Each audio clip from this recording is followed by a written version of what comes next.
किसने सोचा था कि एक साधारण सा कागज का पंखा जैकल के हाथों में आते ही ब्रिटेन के राष्ट्रपति को मारने का सबसे बड़ा हथियार बन जाएगा। इस बार जैकल सिर्फ बंदूक और गोली ही नहीं बल्कि कागज का एक छोटा सा पंखा भी साथ लाया था। जैकल ने राष्ट्रपति के आने से पहले प्रैक्टिस के लिए एक गोली चलाई। गोली 50 सेंटीमीटर दूर गिरी, जो जैकल जैसे स्नाइपर के लिए बहुत खराब बात थी। उसने जल्दी से अपने मन को शांत किया और दोबारा गोली चलाई। इस बार निशाना सही लगा और गोली राष्ट्रपति को चीरते हुए निकल गई। वह वहीं ढेर हो गया। तभी जैकल ने धीरे धीरे बंदूक खोली, उसे सूटकेस में रखा और कमरे में बिस्तर के नीचे बम लगा दिया। फिर बाहर निकलते समय उसने फायर अलार्म बजा दिया ताकि पुलिस वहां पहुंचे। पार्किंग में पहुंचकर उसने सूटकेस निकाला और दूसरी ऑडी कार में रख दिया। इसके बाद वह पहले से तैयार कार में सवार होकर तेजी से भाग गया। इस तरह वह चुपके से गायब हो गया। जब पुलिस उस बिल्डिंग में पहुंची तो खतरनाक ब्लास्ट हो गया और सारे सबूत भी उसी के साथ नष्ट हो गए। गैरेज की कार भी ब्लास्ट हो गई थी ताकि कोई निशान न बचे। यही एक टॉप स्नाइपर का तरीका था। लेकिन राष्ट्रपति की हत्या के बाद भागना इतना आसान नहीं था। जैकल ने पुलिस के शक से बचने के लिए शतरंज के खिलाड़ी का रूप ले लिया और शतरंज का सेट भी खरीद लिया ताकि पुलिस का ध्यान भटक सके। दूसरी तरफ पुलिस ने राष्ट्रपति के हत्यारे को ढूंढने के लिए बॉर्डर्स पर सख्त जांच शुरू कर दी थी। जैकल जब वहां पहुंचा तो उसने शांत रहकर कहा कि वह एक शतरंज खिलाड़ी है और एक गेम देखने आया है। पुलिस ने उसकी पहचान जांचने के बाद उसे गाड़ी में रखे डिब्बे को दिखाने को कहा। यही तो जैकल चाहता था, ताकि पुलिस वालों को यकीन हो जाए कि वह शतरंज खिलाड़ी ही है। पुलिस ने उसका पतला दुबला शरीर देखकर सोचा कि वह शायद मुर्गी भी न मार सके और उसे जाने दिया। जल्द ही जैकल फ्रांस पहुंच गया। एक इंटरनेट कैफे में जाकर उसने अपनी यूएसबी कंप्यूटर में लगाई और अपने कॉन्ट्रैक्टर से पूछा कि राष्ट्रपति को मारने का पैसा कब आएगा। जैकल आज तक उस कॉन्ट्रैक्टर से नहीं मिला था। वह मिलना चाहता तो था, लेकिन अगले कॉन्ट्रैक्ट के लिए $10 लाख सुनकर उसका मन डोल गया। उसने और कुछ नहीं सोचा और हाँ कर दी। उसने कहा कि 5 लाख काम से पहले, बाकी के बाद में। कॉन्ट्रैक्टर भी मान गया और उसे लोकेशन बता दी। जैकल पहले लोकेशन पर गया। वहाँ कॉन्ट्रैक्टर की एक एजेंट ने जैकल को नया टारगेट दिखाया, लेकिन जब उसे टारगेट का पता चला तो उसने कीमत 5 लाख से सीधे 10 करोड़ कर दी, क्योंकि यह टारगेट दुनिया का सबसे अमीर आदमी था और उसकी सुरक्षा बहुत सख्त थी, जिसे मारने में काफी मेहनत लगेगी। इसके बाद जैकल ने स्पेन में अपने विला में पहुंचकर देखा कि उसकी पत्नी बच्चों के खिलौने समेट रही थी। जैकल को सामने देखकर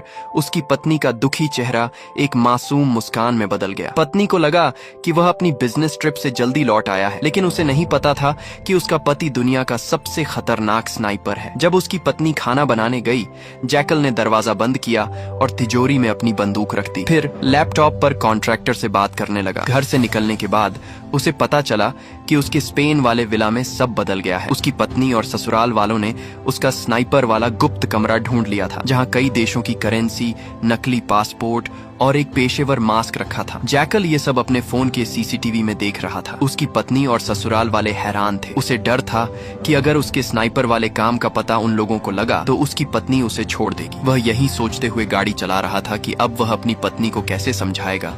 तभी उसका ध्यान भटका और उसकी कार एक ट्रक से टकरा गई। जैकल ने गाड़ी से उतरकर माफी मांगी और पैसे भी ऑफर की, लेकिन ट्रक ड्राइवर को सैल था, वह नहीं माना। जैकल उसे वहीं खत्म करने की सोच रहा था। तभी एक पुलिस की गाड़ी वहां से गुजरी। जैकल नहीं चाहता था कि पुलिस का ध्यान उसकी ओर जाए, लेकिन ड्राइवर ने पुलिस को बुला लिया। जैकल ने शांत रहकर नकली दस्तावेज दिखाए, लेकिन पुलिस को शक हुआ क्योंकि राष्ट्रपति की मौत की आग अभी ठंडी नहीं हुई थी। पुलिस ने उसका सामान चेक किया और उसे वहाँ एक बंदूक दिख गई। अगले ही सेकंड जैकल ने पुलिस वाले को मार डाला। फिर उस ट्रक ड्राइवर का काम भी तमाम कर दिया। जैकल ने चुपके से बंदूक से अपने निशान मिटाए और उसे ड्राइवर और पुलिस के हाथ में रख दिया, ऐसा दिखाने के लिए कि दोनों आपस में लड़कर मर गए। फिर वह अपनी कार लेकर भाग गया। एक सुनसान पार्किंग में पहुंचकर उसने नंबर प्लेट हटाई और तेजाब छिड़क कर अपने निशान मिटा दिए। लेकिन उसकी असली मुश्किल थी अपनी पत्नी को मनाना। उसने पत्नी को होटल में बुलाया और फिर से झूठ बोल दिया कि वह बस एक कंपनी के लिए जासूस है और कुछ नहीं। जैकल ने अपने स्नाइपर होने की बात फिर से छुपा ली। फिर उसने कहा कि एक आखिरी काम के बाद वह इतना पैसा कमा लेगा कि यह सब जासूसी भी छोड़ देगा, फिर वे खुशहाल जिंदगी जी सकेंगे। लेकिन उसकी पत्नी को नहीं पता था कि अब वह जिस आदमी को मारने वाला था वह कोई आम इंसान नहीं था। वह दुनिया का सबसे अमीर आदमी चार्ल्स था, जो इतना अमीर था कि उसने पूरा का पूरा आइलैंड ही खरीद लिया और अपनी सुरक्षा के लिए वहीं पर रहता था। इस खतरनाक मिशन के लिए जैकल ने कॉन्ट्रैक्टर की उस एजेंट से फिर से मुलाकात की और इस बार 10 करोड़ रुपए मांगे, जिसके लिए वह मान गई। आधे पैसे मिलने के बाद वह हंगरी के एक पुराने कारखाने में पहुंचा, जहां उसने अपने भरोसेमंद मैकेनिक से मिशन के लिए खास हथियार तैयार करवाए। चार्ल्स 2 हफ्ते बाद एस्टोनिया में भाषण देने वाला था, जो जैकल का सबसे अच्छा मौका था, लेकिन वहाँ की सुरक्षा बहुत सख्त थी। मेटल डिटेक्टर ने उसका पर्स तक पकड़ लिया। इसीलिए जैकल ने एक खास ट्रिक का जूता बनाने की फरमाइश की, जिसमें स्नाइपर राइफल के हिस्से छुपाए जा सकते थे। ये जूता प्लास्टिक और हल्के धातु से बना था, ताकि वह लंगड़ाते हुए सिक्योरिटी चेक को पास कर सके। मैकेनिक ने 3D प्रिंटिंग से यह जूता बना दिया, जो सिर्फ एक बार इस्तेमाल के लिए था। जैकल इसे आजमाने के लिए उत्साहित था, लेकिन उसे नहीं पता था कि पिछले मिशन में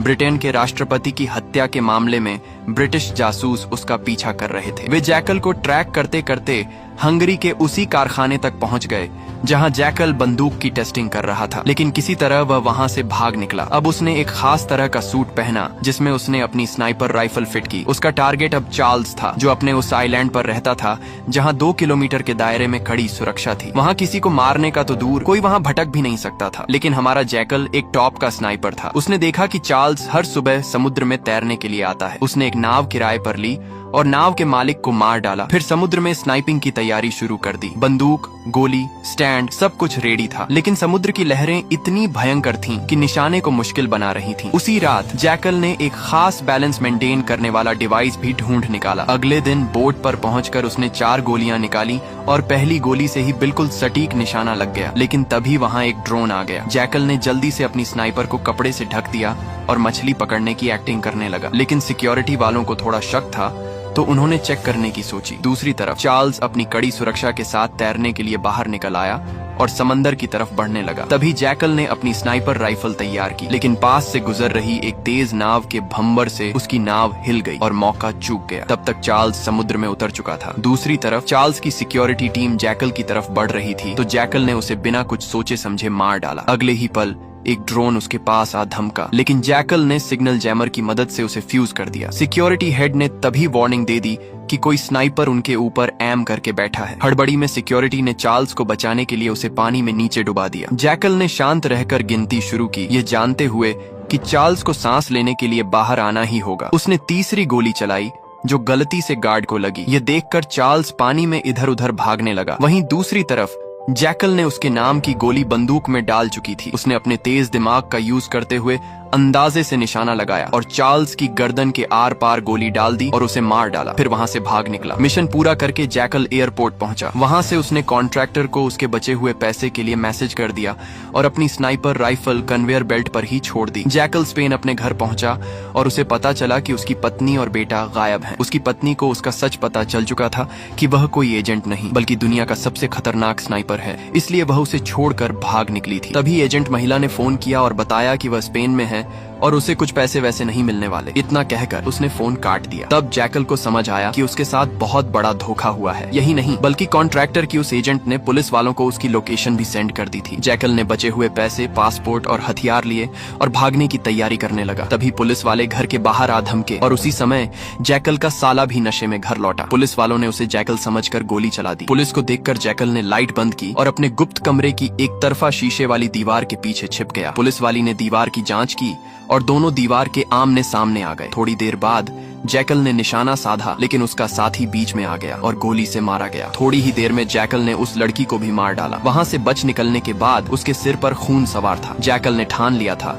कि अब वह उस कॉन्ट्रैक्टर और उसकी एजेंट को ढूंढ ढूंढ कर मारेगा। लेकिन अभी उसकी सबसे बड़ी चिंता उसकी पत्नी और बेटे को वापस लाना था। उसने पत्नी को फोन किया, लेकिन उसने फोन कूड़ेदान में फेंक दिया। निराश जैकल हड़बड़ाहट में आगे बढ़ ही रहा था कि एक कार से उसकी कार की टक्कर हो गई और यहीं पर इस सीरीज का पहला सीजन खत्म होता है। नेक्स्ट सीजन अभी आया नहीं है। जैसे ही आता है उसकी एक्सप्लेनेशन भी आपको इसी चैनल पर मिल जाएगा। तो चैनल को लाइक और सब्सक्राइब करके रख लें। धन्यवाद।